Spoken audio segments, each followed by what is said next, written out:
Nah, emang pantes deh iPhone X digiling kayak gini. Geng, kamu tahu kan kalau tanggal 3 November 2017, iPhone X resmi dirilis di Amerika dan beberapa negara lainnya. Anyway, kamu pasti udah tahu dong kalau iPhone X mengganti sistem keamanan fingerprint-nya dengan scanner wajah yang disebut Face ID, yang katanya sih inovasi terbaru gitu, geng.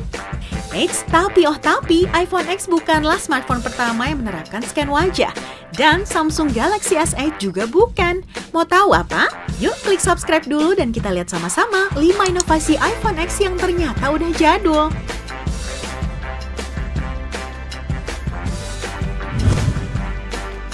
Pertama, layar OLED. Layar OLED atau Organic Light Emitting Diode ini adalah salah satu alasan kenapa iPhone X harganya mahal bingit, geng. Kamu yang pakai smartphone Samsung nggak mungkin nggak kenal layar ini.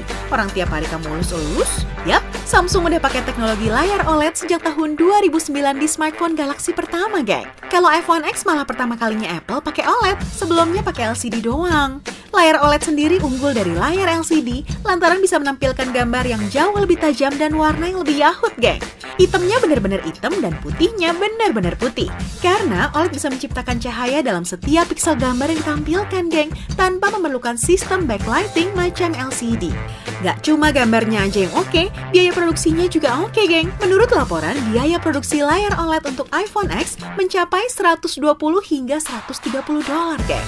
Sementara untuk LCD hanya 45 hingga 55 dolar. Sekarang jelaskan kenapa mahal? Kedua, bezel-less design. Style desain yang lagi ngetrend di industri smartphone ini jelas bukan iPhone yang mulai. Bukan Samsung juga. Tren desain ini dimulai sama Sharp di tahun 2014 ketika mereka meluncurkan Sharp Aquos Crystal, gang. Anyway, tren desain ini semakin populer dengan diluncurkannya Mi Mix dari Xiaomi di tahun 2016.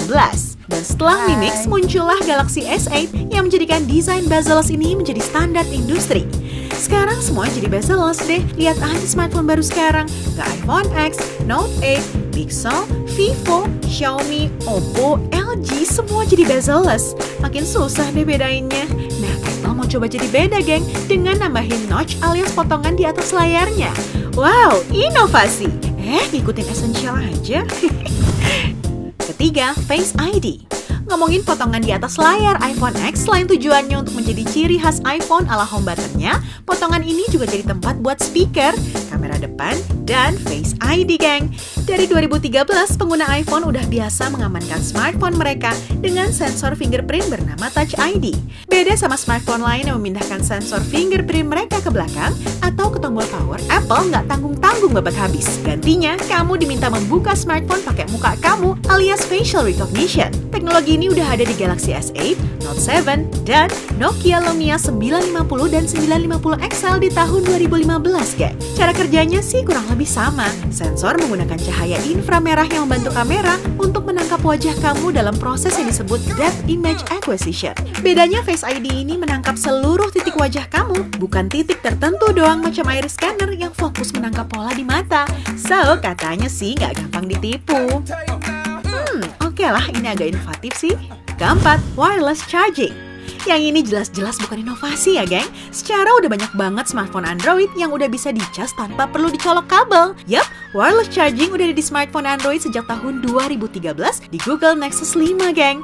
Kamu pernah dengar teknologi Qi Wireless? Teknologi charging yang diciptakan oleh Wireless Power Consortium ini mendukung transfer energi melalui inductive charging sampai jarak 4 cm alias pakai tatakan atau charging pad.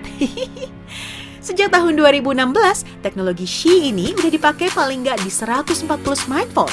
Tahun ini lewat iPhone 8 dan iPhone X, Apple juga ikutan, geng. Karena pakai Qi, kamu yang mau ngecas iPhone X kamu bisa pinjam charging pad teman kamu.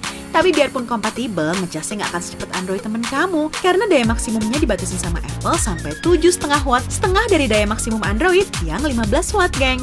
Namun begitu charging pad punya Apple atau AirPower keluar, baru bisa 15 watt kayak Android.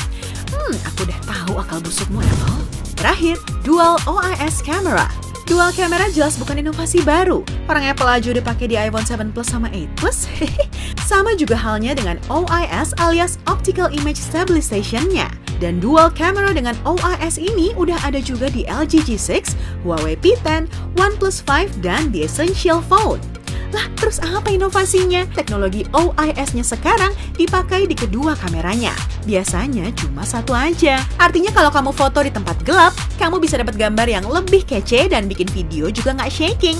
Wah, keren banget ya. Eits, lagi-lagi bukan iPhone X yang pertama bawa fitur ini ke pasar, geng. Tapi Galaxy Note 8, spek kameranya pun sama. Sama-sama 12 megapiksel, bisa ngerekam video 4K dan bisa slow-mo juga. Tapi unggulnya iPhone X bisa slow-mo 60 frame per second dengan resolusi 4K juga. Sama kayak iPhone 8 Plus. Tuh, mending beli iPhone 8 aja nggak sih, geng? Lihat deh, iPhone X yang banyak dibangga-banggakan orang ini ternyata jadul, geng. Masih niat beli iPhone X? Aku sih nggak ya, nggak nolak dibeliin maksudnya. Tinggalkan komen, like, dan share video ini biar temen kamu pada nggak keluar duit beli smartphone kurang inovatif ini. Jangan lupa subscribe juga kalau belum ya. Tonton video jalan tikus 5 penyiksaan smartphone paling sadis di dunia sejauh ini. Dan video dari Dr. Babe yang berjudul 5 dampak onani yang harus kamu ketahui.